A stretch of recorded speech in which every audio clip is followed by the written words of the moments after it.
तो जिस तरह देश और पूरी दुनिया में ओमिक्रॉन के मामले बढ़ रहे हैं, उससे एक बार फिर से डॉक्टरों की सबसे ज्यादा जरूरत पड़ने वाली है।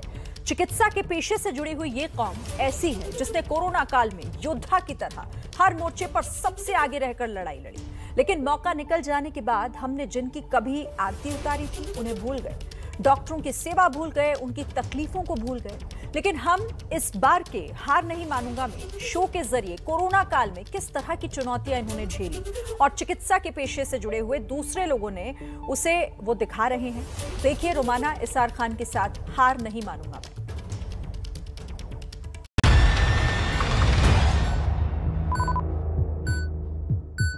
कि मैं अपने मोबाइल पर दरअसल अपनी कोरोना पॉजिटिव रिपोर्ट देख रही हूँ।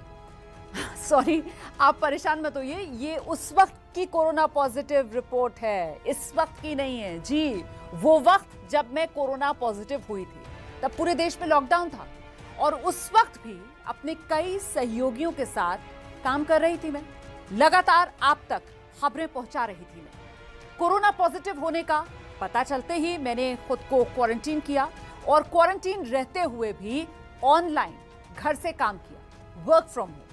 अच्छा, ये सब कहकर मैं कोई शेखी नहीं बगाड़ना चाहती हूँ, लेकिन मैं और मेरे सहयोगियों की तरह इस देश में लाखों लोग ऐसे थे जिन्होंने कोरोना से लड़ते हुए, मतलब खुद कोरोना पॉजिटिव होते हुए भी काम करना नहीं छोड़ा। नमस्कार, मैं रोमाना इसार खान और आप इस वक्त देख रहे हैं मेरे साथ हार नहीं मानूंगा मैं। इस बार हमने जो टॉपिक रखा है वो है कोरोना काल में खुद कोरोना से जूझते हुए भी काम जारी रखने वाले लोगों की कहानियां। इस मुद्दे पर बात करने के लिए मेरे साथ खास मेहमान जो मेडिकल प्रोफेशन से जुड़े हैं, डॉक्टर राहुल सिंह, जिम्स अस्पताल के रेजिडेंट डॉक्टर। डॉक्टर राहुल, बहुत स्वागत आपका एबीपी न्यूज में। डॉक्टर राहुल के साथ हम अपनी बातचीत का सिलसिला शुरू करें उससे पहले देख लेते हैं जरा कुछ स्टोरीज जो कोरोना काल में हार ना मानने के जज्बे से भरी हुई है। जब हॉस्पिटल चालू हुआ, मई 2020 में अपना हॉस्पिटल चालू हुआ, तब जब हम लोग यहाँ पे आए थे, हमारे डीन डॉक्टर राजेश डेरे सर और हम लोग 5 एचओ थे, तो यहाँ पे कुछ स्टाफ नहीं था, कोई नहीं था, ये सिर्फ अपना जो स्ट्रक्चर खड़ा है वही था। तो उसके बारे में हम लोग उसके बाद जो भी अपना लॉजिस्टिक के प्रॉब्लम्स थे, एक तो था बड़ा प्रॉब्लम प्रोक्योरमेंट का, जो भी अपने मशीनरीज रहने दो या मेडिसिन रहने दो, तो ये फर्स्ट टास्क हमारा वही था कि एक बार ये सब आ जाए। और उसके बाद में था एक ट्रेनिंग का या रिक्रूटमेंट का, जो भी अपना मेडिकल स्टाफ है वो, तो हम लोग जो भी ये जो रिक्वायरमेंट था वो फिर सीपीडी को भेजना है या जो भी अपना जो एस्टेब्लिश हॉस्पिटल है उनको रिक्वायरमेंट भेजना है या जो प्रोक्योरमेंट करना है कहाँ से करना है, ये सब थोड़ा इशू ही था, क्योंकि अपने पास वैसा कुछ इंजीनियरिंग स्टाफ या क्लरिकल स्टाफ जो प्रोक्योरमेंट करता है या जो फाइल्स बनाते हैं, वैसा हमारे पास तब कोई नहीं था।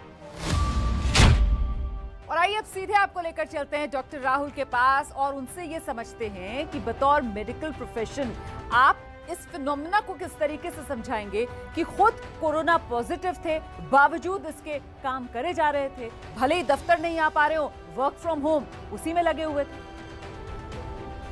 मैं government institute of medical sciences greater Noida में रेजिडेंट डॉक्टर हूँ और वर्क फ्रॉम होम का कल्चर प्रॉब्ली हेल्थ केयर में तो नहीं आया है और प्रॉब्ली जितने भी डॉक्टर पूरे देश में काम कर रहे थे, एक चीज़ तो क्लियर था कि करना है, there was no plan B. और जब आपके पास प्लान बी नहीं होता है तो प्लान ए ही होता है और हर दम तक करना होता है। बहुत सारे डॉक्टर्स ने अपनी ज़िंदगी खुद ही ड्यूटी पे करते हुए, काफ़ी लोग पॉजिटिव रह गए, पॉजिटिव होते हुए काम करा। हमारा जो गवर्नमेंट हॉस्पिटल है यूपी गवर्नमेंट का, बहुत बेनता काम हुआ, मतलब अनएक्सपेक्टेड। डॉक्टर राहुल, आप भी कोरोना पॉजिटिव हुए थे, आपने भी कोरोना पॉजिटिव रहते हुए काम किया? जी, मैं 28th डे नेगेटिव हुआ था, मतलब 27 दिन तक मैं पॉजिटिव रहा था। और ड्यूरिंग दी प्रोसेस जब पेशेंट केयर में इन्वॉल्व थे तभी, बट बस वही वाली बात है कि कोरोना पॉजिटिव तो हुए लेकिन हिम्मत कम नहीं हुई थी। बिल्कुल, बड़ी बात आप कह रहे हैं। दरअसल इस तरीके की जब कहानियां सामने आती हैं, उसी के बाद जहन में ये ख्याल आता है कि ऐसे ही लोग थे जिनके जज्बे ने कोरोना के खिलाफ हमारी जंग को कमजोर नहीं पड़ने दिया। और अब बात करते हैं उन प्रोफेशनल्स की जिन्होंने कोरोना की उस भयावह स्थिति में भी लोगों का इलाज किया। डॉक्टर्स के लिए कोई लॉकडाउन नहीं था, कोई वर्क फ्रॉम होम नहीं था और उनकी सारी लीव्स वगैरह सब सस्पेंड कर दी गई थी, क्योंकि एक तरीके की इमरजेंसी सर्विसेज में हम लोग की मेडिकल सर्विसेज जो होती हैं वो एसेंशियल इमरजेंसी सर्विसेज में आती हैं। तो हम उसको हमको फॉलो करना है और हम डॉक्टर से हम बने ही इसलिए हैं, मानवता की सेवा करने के लिए। तो फिर हमें तो अपना काम करना है। तो हम उस समय एक जंग पे जैसे सैनिक जाता है, तो बाद में प्रधानमंत्री जी ने हमें डॉक्टर्स को या हेल्थ केयर वर्कर्स को कोरोना वॉरियर्स का जो टाइटल दिया वो इसी वजह से दिया कि ये एक तरह की जंग थी जो डॉक्टर्स और सारे हेल्थ केयर वर्कर्स सब मिलके आपस में फ्रंट लाइन वर्कर्स मिलके लड़ रहे थे। मैं तब फर्स्ट ईयर पीजी थी, मेरा 2020 में ही एडमिशन हुआ है। तो हम लोगों की ड्यूटी लगाई गई थी फीवर क्लिनिक में। तो हमारा काम था कि जो भी पेशेंट किसी भी कंप्लेंट से आ रहे हैं उनसे मिलना, उनके सिम्टम जानना और उस हिसाब से बताना कि उनका कोविड टेस्ट होगा कि नहीं होगा। तो मतलब हम सबसे पहले हम ही लोग थे हॉस्पिटल में, जब पेशेंट आएगा तो उससे मिलेंगे। तो हम लोगों को डर भी बहुत था तब, क्योंकि कुछ पता ही नहीं था कि क्या हो रहा है क्या नहीं हो रहा है। 2 बच्चे हैं मेरे, तो लौट के भी घर ही आना है। ऐसा नहीं है कि मैं कहीं बाहर रहती हूँ या अकेली रहती हूँ, क्योंकि मेरे साथ इतने लोग जुड़े हुए हैं। तो वही पीपी किट पहनते थे हम लोग, सुबह ही पहन लेते थे, शाम तक पहने रखते थे। ना पानी पी सकते हैं, ना कुछ खा सकते हैं, ना वॉशरूम जा सकते हैं। बस मन में यही था कि हार नहीं मानूंगी, जो भी हो जाए। ये डॉक्टर हिमांशु वर्मा और डॉक्टर राशि वर्मा का जज्बा था कि उन्होंने कोरोना में भी मरीजों की देखभाल जारी रखी। इतना ही नहीं, सफदरजंग अस्पताल में कोविड मरीजों की 350 से ज़्यादा डायलिसिस की गई। ऐसा नहीं है कि कोरोना काल में लोगों के सारे काम ऑनलाइन हो रहे थे। बहुत सारे ऐसे प्रोफेशंस भी थे जिसमें लोग फोन के जरिए अपना काम कर रहे थे, जैसा कि सप्लाई चेन से जुड़े लोग कोरोना संक्रमित होने या फिर संपर्क में आने की वजह से क्वारंटीन होकर भी काम कर रहे थे। कोरोना काल में काफ़ी परेशानी आई थी। परेशानियों में हमें आने जाने में दिक्कत होती थी, पुलिस परमिशन बनवानी पड़ी और लेट होने पे भी परेशानी हुई। उनको समझाया काफ़ी, साथ में हम डॉक्यूमेंट सकते थे तब वो मानते थे, वरना मानते भी नहीं थे। और ट्रांसपोर्ट का जो टाइमिंग था गवर्नमेंट सरकार ने दे रखा था, वो टाइमिंग बहुत कम था, फिर भी हमारा लेट होता था, परेशान होते थे हम। बहुत दिक्कतें आती थी।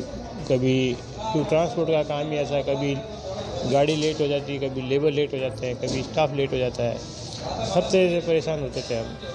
अच्छा, इस पूरी बातचीत में हम उन डॉक्टर्स को कैसे भूल सकते हैं जिन्होंने जान की बाजी लगाकर ऐसे वक्त में दूसरों की जान बचाई। कई डॉक्टर्स तो ऐसे भी मिले जो वैक्सीन आने से पहले 2-2 बार कोरोना संक्रमित हुए, लेकिन जैसे ही कोरोना नेगेटिव हुए फिर से काम पर आ गए। मुझे लगता है हमें डॉक्टर राहुल का रुख करना चाहिए और उनसे जानना चाहिए। डॉक्टर राहुल, आप तो खुद कोरोना पॉजिटिव हुए, उस दौरान आप लगातार काम करते रहे, इतनी हिम्मत कैसे आती थी? मतलब वो डर से कैसे पार पाते थे? मैम देखिए, ये ना पूरा टीम वर्क है और हमारा जो हॉस्पिटल है GIMS Greater Noida, probably the administration, the faculty, जब सब लोग एक साथ काम हो गए, वो गैप खत्म हो जाता है कि जब लोग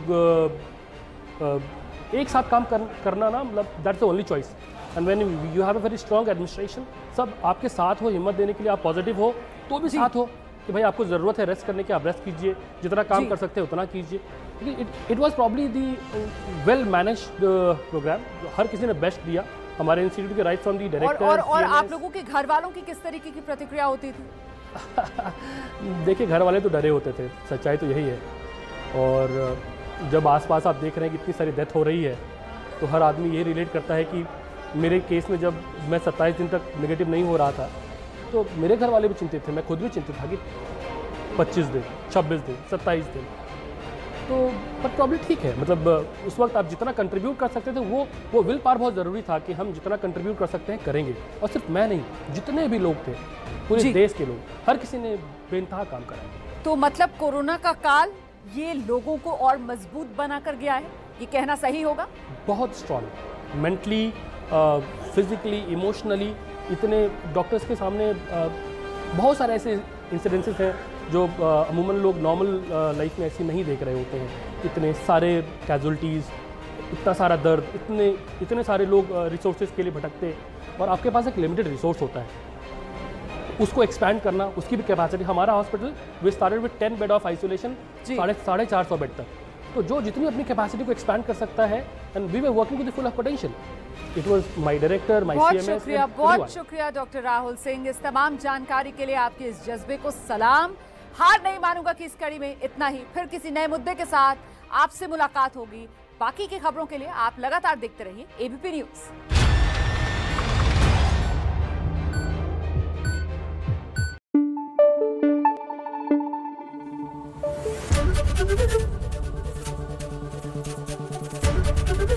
एबीपी न्यूज आपको रखे आगे।